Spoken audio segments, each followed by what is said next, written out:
it showed up as two different companies. Oh, because I worked at the San Francisco Design Center and they were one combined company together. It was one showroom and I just worked as an intern there. So what I did there was fold fabrics, put them back into their place in the back. Sometimes I would be out on the floor helping designers pick wallpaper or fabric that would match with their color scheme. Okay. I would order fabrics and wallpaper for designers if they emailed us or if they emailed us like, oh, I need certain colors for such and such style, then I would go and look for the color and the style and send them to the designer directly through mail with the sample products. Okay. Okay. So can we say since it was one showroom for these two, can we say that you interned at the design? You were saying it was a San Francisco design. What was it? Center. Center. Okay, so we could say that you interned there and you were basically focusing on these two brands. Mhm. Okay. And then you worked as a sales associate. Oh, I'm sorry. One last question. This was in the summer of 2012. It was spring 2012. How long was this internship? I want to say it's 6 months. I don't remember exactly. Okay, approximately 6 months. Yeah.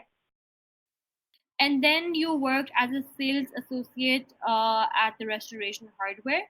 Was this during college? It was when I wasn't in the at the university. This was when it was like my freshman year of college at a community college. Okay, okay. So while you were studying, uh, uh, can you? I think this is somewhat relevant because I'm sure you were helping customers make color and other design choices. So, what were your responsibilities? What were as in what did you do at the store?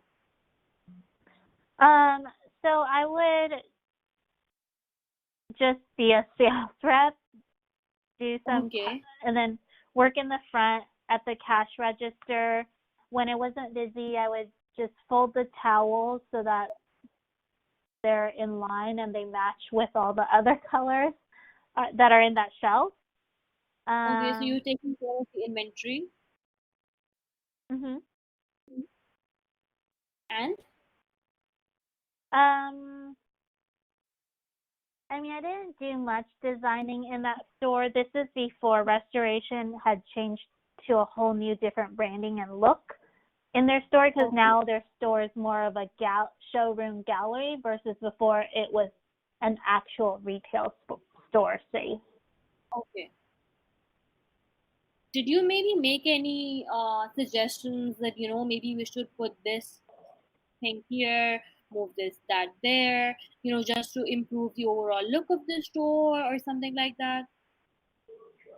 No, because I wasn't working there that long to be in the say for that. I think it's more the manager's job for. So I have here that you were there from 2007 to 2009. It was a part-time job for that long? Yes. Okay, great. And then we have the section for extracurricular activities. I see an affiliation for NEWH. Is that still valid? Because if it is, I'll put that in. Um, I subscribe to their email. I'm not sure if there's anything where I have to pay to be a member, kind of like AIA, Okay. that kind of membership. So that one, I'm not quite sure. I've actually never attended any of their meetings after I graduated from college, only because a lot of them are in Vegas or just not local. Okay. And then there's the next one is the Design Industries Foundation, uh, fighting AIDS, right? Mhm. So, so you planned an event for them and coordinated with a team. Can you elaborate on that a little bit? Were you overseeing the whole project, or did you basically organize it? What were you doing? I was just there on the day of the event and Okay, helping people to their seats or helping them locate a certain designer's table. okay. So volunteer. Yes, Okay. Um, that's good. And then we have the home decor showroom. Is that L? yes. So, what was this? Was this a one-time thing, like a one-day event, or what? It was a one-time thing, one-day event. I just stood at the rooms and kind of just gave the background of the designer for each of the rooms. To the people who were Yes, to the people who are walking through the showroom. so basically you were helping them through the different showrooms. What should I say?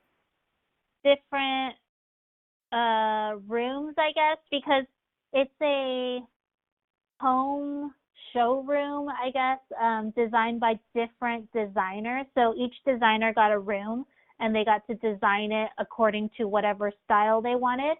And somehow it was cohesive to the rest of the house. Okay, and people were just coming in and seeing the whole thing. Yes. Okay, was there anything else they were doing? I'm just trying to get an overview of what this event was. No, it was mostly just people walking in there, looking at the designs, seeing what the designers had come up with. And most of them were just locals that lived within the neighborhood or people that were also interior in the interior design field and wanting to see what the home looked like. Were you helping any particular designer, or were you just explaining the different design elements to people? I was just explaining the different design elements to people. Okay, great. And then in your portfolio resume, I saw a landscape study, which were just hand renderings of, I think, different sites in Europe and Asia. Was this Uh-huh. again a project from college? Yes. So, how is this relevant to what you do now? Like, would you want to put this in the? I'm just trying to think how this would benefit us by putting it in the resume.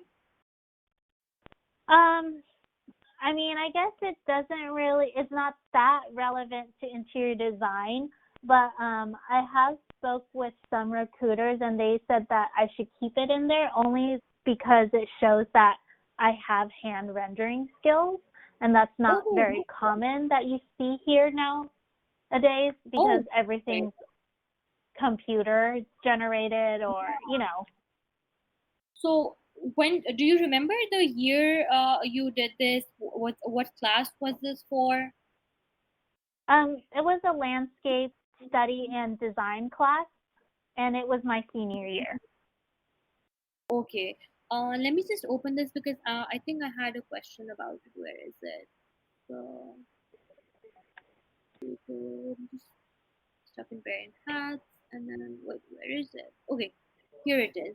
So let me see if I have all the locations in. So you did the La Petite Trianon. Mhm. Was is that it? And Um, then there's Harewood House. So I see one, two, three, four, five locations. Were there yes. any other? There were other paintings I've done for that class, but I don't think they were good enough for my portfolio, so I didn't put them in. Okay, sure. So I'll figure out a way of mentioning that you have the hand rendering skill basically. And then I think that's it. Resume wise, I just have one last question.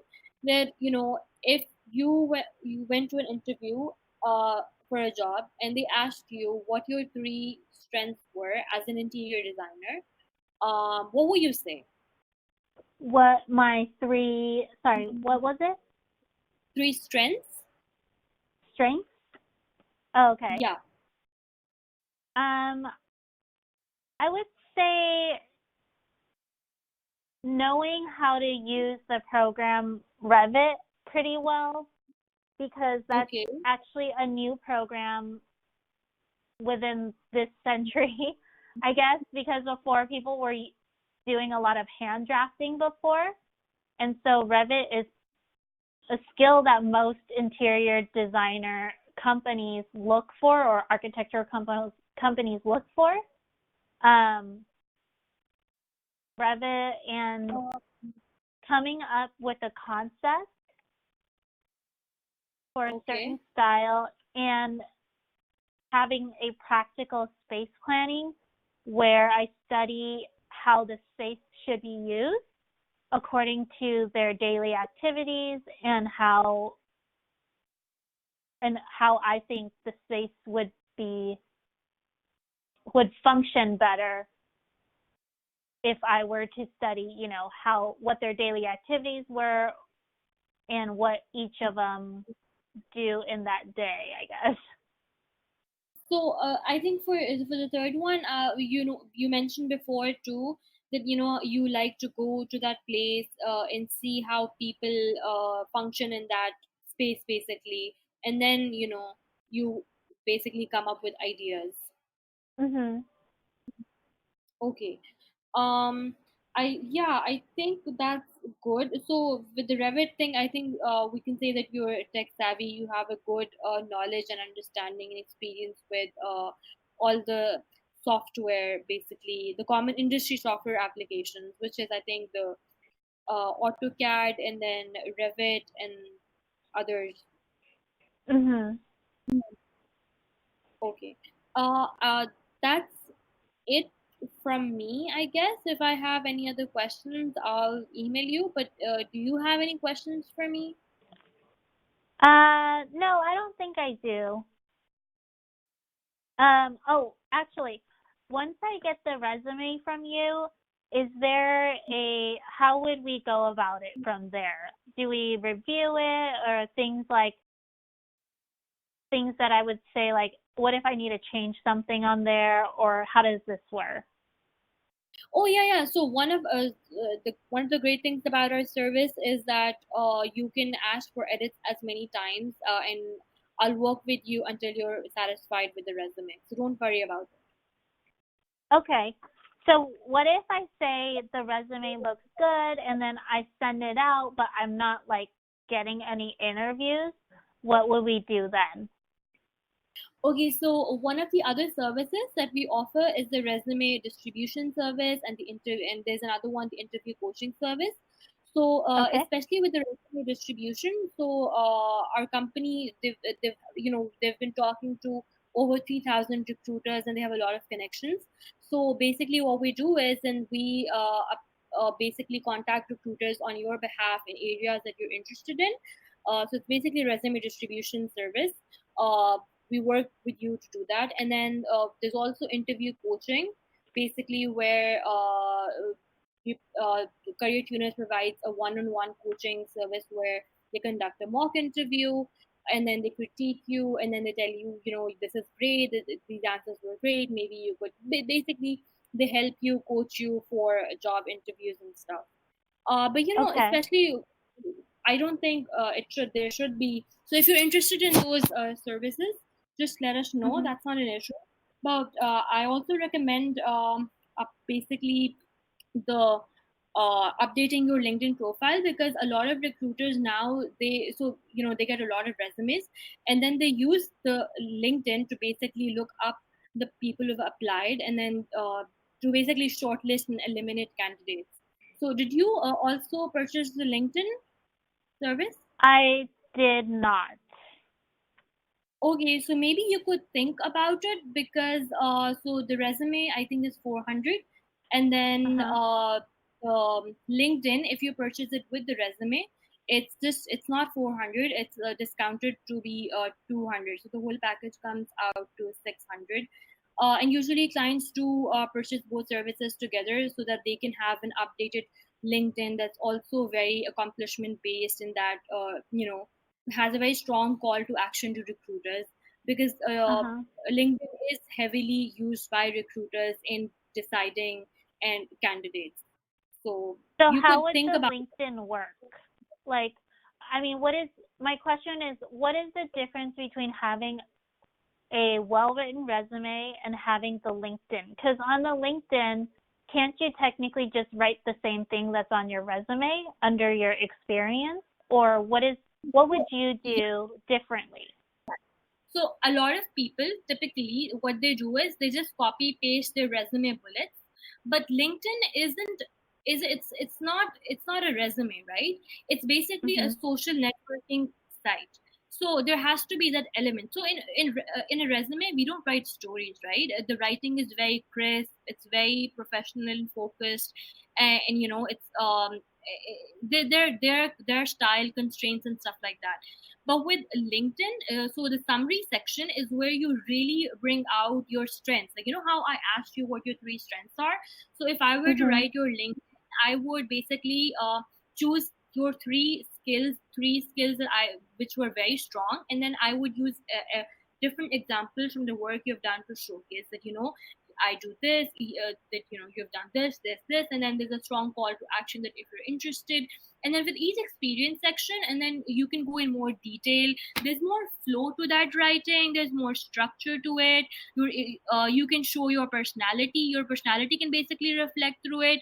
But in a resume your personality doesn't reflect through, right? It's all about facts.